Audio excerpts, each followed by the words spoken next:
রাস্তায় আরও জনগণ নামছে সাধারণ জনগণ নামছে। তা এটা যদি হয় সরকার কি তখন ঠেকে রাখতে পারবে?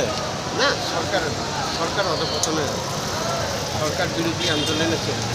আচ্ছা, আরেকটা বিষয়, সেটা হচ্ছে আপনি যে এই যে কষ্ট করে যে দিনমজুরি কাজ করছেন, প্রতিদিন রিক্সা চালাচ্ছেন, অন্যান্য সময়ের যে ইনকাম আর এখনকার যে ইনকাম কতটুকু পার্থক্য? অনেক পার্থক্য, আসমান জমি। যেমন একটু বুঝায় বলেন আমাদের। সারাদিনে 300-400 টাকাও হয় না। আচ্ছা, এতে কি আপনার সংসার চলবে না? কেমনে চলবে একটু বুঝায় বলেন। আমরা সরাসরি লাইভে আছি, আপনি একটু বলেন যে কেন চলবে না। সব কিছু রেট বাড়ছে। যে আলু 8 টাকা, এই আলু এখন 70 টাকা।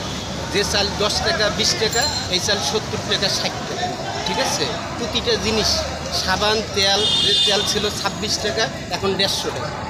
ঠিক আছে, প্রতিটা জিনিস, খালি এটা না, প্রতিটা জিনিস।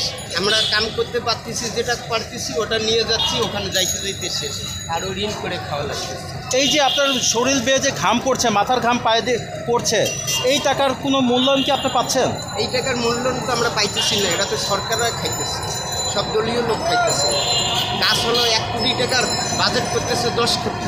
ঠিক আছে, 9.5 কোটি পকেটে ভরতেছে, হ্যাঁ, আর 50 লাখ টাকার কাম করে ফেলেই রাখতেছে। শুক্রবারের যে বন্যাটা হয়েছে দেখছেন তো কী অবস্থা, ওইভাবে। তা এখন কি করা উচিত মনে করছেন আপনার জনগণ হিসেবে? কি করা উচিত? আমরা জনগণ চাই যে এই সরকার বিরোধী আন্দোলন চলুক, খালি এই দেশে না, পুরো বাংলাদেশ। ঠিক আছে, ধন্যবাদ। আল্লাহ।